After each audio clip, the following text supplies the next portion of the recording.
Hi, this is Grandma Lori. Today's story is Tell Me a Story, Daddy. This is very loosely based on a Nigerian folktale, The Hunter and the Star Maiden.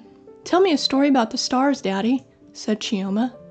They were out in the plains in a country called Nigeria, watching the stars. Chioma loved stargazing, especially when she was with her father. Sure, sweetie, but all the stories I know are about fairies. You know how I feel about that, said Daddy.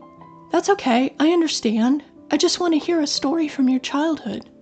Daddy looked at Chioma and pulled her closer. Okay, here goes. It's the story of a young boy, Adewale. Adewale loved tracking animals, not to hunt, but to understand them. He tried as hard as he could, but couldn't understand what they were saying. How can you be friends with someone you can't understand? One night, Adewale was walking through the forest when he saw a light twinkling in a baobab tree. As a matter of fact, the whole tree was glowing. As he approached, he realized it wasn't just a light, but a really tiny girl. She was dressed in white and had wings. Adewale approached the tree. The fairy was sitting on one of the branches, holding her ankle. She smiled at him and said, "Hi there. I'm so glad to see you. I'm stuck in this tree. I was trying to get out but twisted my ankle. Could you please help me? If you do, I'll grant you any wish you want."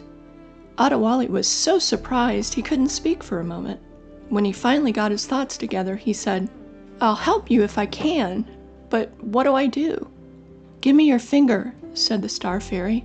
"Let me hold it while I try to stand. In the meantime, see if you can get my wing unstuck from that leaf there." Adewale gently held out one finger, which the star fairy grabbed hold of. With his other hand, he gently untangled the fragile wing from the leaf. "There," he said, "you're all set to go." "Thank you so much. It already feels better," said the star fairy, still holding on to Adewale's finger. She still couldn't stand on that ankle, but flapped her wings and rose off the tree. "What is your wish?"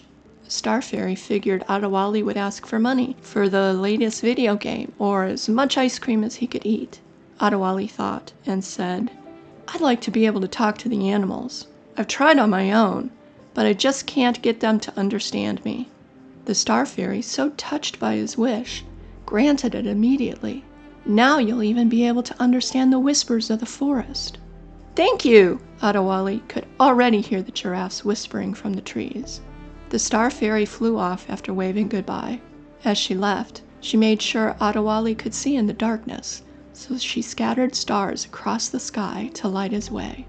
"So, that's how our forefathers thought the stars were formed," said Daddy. "Well, that's silly. We already know how they were formed. Why would they believe that?" Chioma laughed.